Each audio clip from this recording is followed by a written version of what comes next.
10 mind-blowing things that happened on July 7, 2017. Number 10.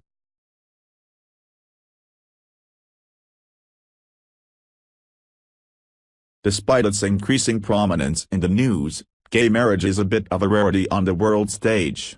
As of early July 2017, only 22 countries out of over 190 allow same-sex marriage, and even some of them only allow it in certain states or territories.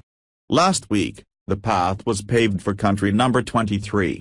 On Friday, German lawmakers voted by 393 to 226 to legalize gay marriage.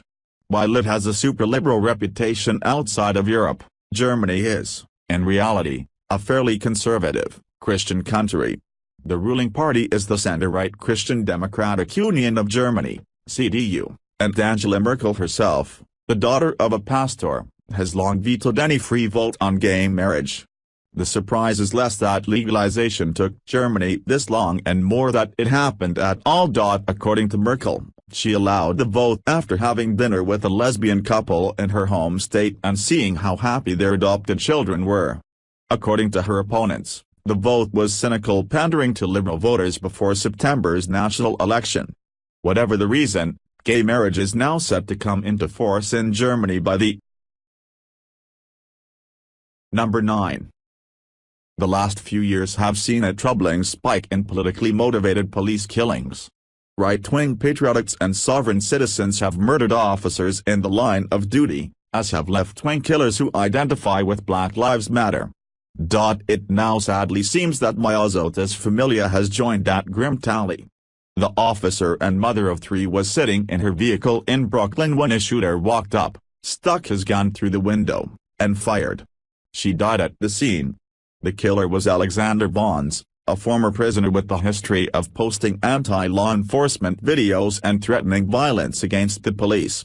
While no motive has yet been established, Bonds was known to rant about police killings of black people. If his assassination of an innocent officer turns out to have been influenced by BLM, it would be a cruel irony. Familia herself was half Latino and half African American. According to the National Law Enforcement Officers Memorial Fund, 2017 to date has been a deadlier year for law enforcement than 2016. We can only hope the rest of the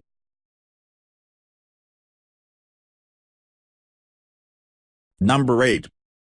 Zambia was meant to be one of the most stable democracies on the African continent. Then President Edgar Lungu had his election opponent from last year, Hakainde Hichilema, arrested on treason charges. Government thugs began intimidating media outlets. Arson attacks began devastating parts of the country. Fast forward to July 6, and President Lungu suddenly declared a state of emergency. The pretext was a horrific fire that ripped through the main market of the capital, Lusaka. Nobody died, but an economically vital section of the city was irreparably damaged. President Lungu insists that the measures are necessary to stop an already bad economic crisis from becoming apocalyptic. His opponents, including the local Catholic Church, claim the president is trying to turn their democracy into a dictatorship. If democracy crumbles in Zambia, it would be a blow for the entire region. Authoritarianism was meant to be on the slide in Africa. That trend already slowed in 2016. Seeing it. Number 7. The independent newspaper called it the last days of ISIS. Reuters reported that the Iraqi government was gearing up for victory celebrations. For those in the Middle East, this is it. The final surge to wipe out ISIS in Iraq for good. With only 300 fighters remaining in Mosul as the city crumbles around them, the final significant enclave of the Islamic State in Iraq could collapse at any moment. The fall of Mosul will not be the end of ISIS. The group still controls a few minor towns in Iraq and large swaths of Syrian territory. But it would mark the last great citadel of the extremist death cult to pass out of its hands. Mosul is where the caliphate was proclaimed in 2014. It was the nerve center of ISIS territory, the jewel in their Iraqi crown. Cut off from reinforcements, the remaining fighters are about to lose control of it. When they do, ISIS as a force in Iraq will be gone. Iraqi Prime Minister Haider al-Abadi has already signaled that a week of victory celebrations will be held.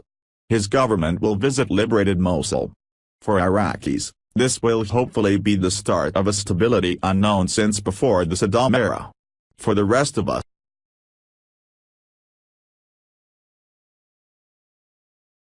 Number 6. Is there life on Mars?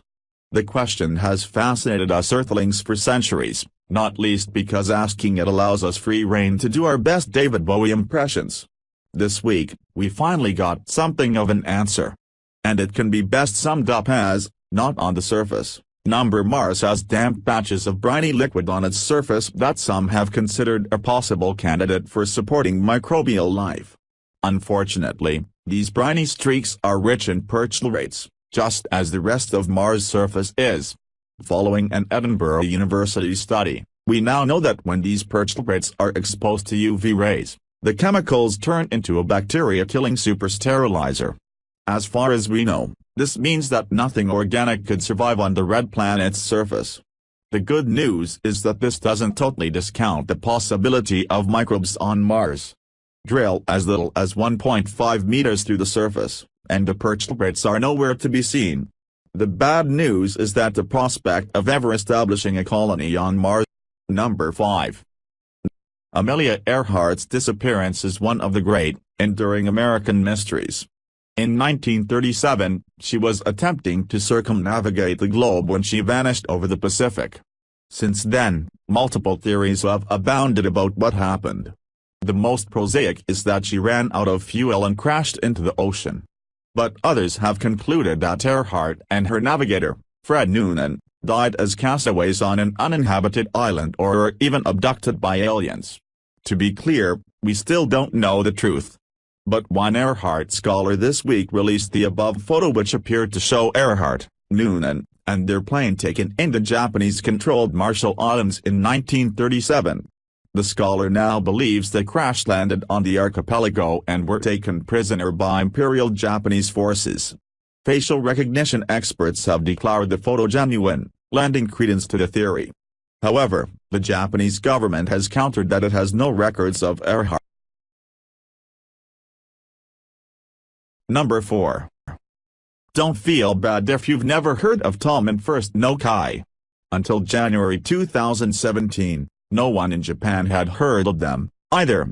The centrist, Populist Party was created on January 23, 2017, by Yuriko Koike, the recently elected governor of Tokyo, to fight this week's Tokyo Assembly elections.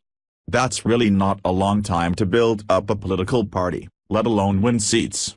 But Koike's new party didn't just win seats. It blew all the other parties out of the water, proving that the rise of populism hasn't just been confined to Europe and the States. Tom took 49 of the 127 seats on offer. The LDP ruling party of Prime Minister Abe came in second with a paltry 23.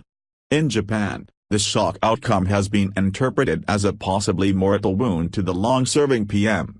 Elsewhere, it's likely to be seen as further evidence that doing a Macron and establishing a new, populist party from nothing in no time at all is a viable way to win votes. Especially given the rumors that Koike is planning to leverage this win in the national elections next year to become Number 3.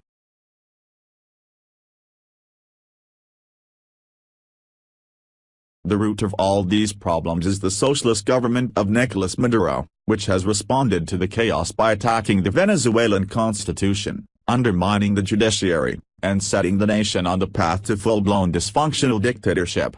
This week, the violence and intimidation tactics of Maduro's thugs got even worse. A pro-government militia stormed the parliament and beat opposition lawmakers and journalists to a pulp. They did all this while security forces looked on and refused to intervene. In the aftermath, at least 4 Venezuelan politicians were photographed covered in blood and badly injured. Blood was smeared on the walls of the building. Gory details aside, the attack shows just how impotent the rule of law has become in Maduro's Venezuela. Number 2. Until last Thursday, Cardinal George Pell was the number 3 man in the Vatican and head of its treasury. Then a court in his native Australia issued a summons for him to fight historic allegations of child sexual abuse. At that moment, the world of one of Catholicism's most powerful figures immediately came crashing down. Charges were filed in Melbourne and relate to multiple instances of abuse against many different children in the state of Victoria. While police have refused to specify what the charges are or how many complainants are involved, the indictment has still been serious enough for Pell to temporarily resign his Vatican post and return to Australia to face trial. The date for Pell's first court appearance has been set for July 26. The Cardinal denies all charges. And finally, number 1. Any North Korean missile launch is scary, but last week's test may have been the scariest of all. After years of firing rockets that only threatened their neighbors, the Democratic People's Republic of Korea this week successfully launched its first intercontinental ballistic missile. With the range of nearly 7,000 kilometers, the Hwasong-14 rocket could theoretically be used to target Moscow, Northern Australia, or even Alaska. The operative word is theoretically. News of the launch came direct from the DPRK, and as always with North Korea, it's hard to tell what's real and what's propaganda. Some experts think Pyongyang is lying about its abilities and the test was just another mid-range missile. Others think they're telling the truth but also think North Korean rockets wouldn't survive re-entry into the Earth's atmosphere.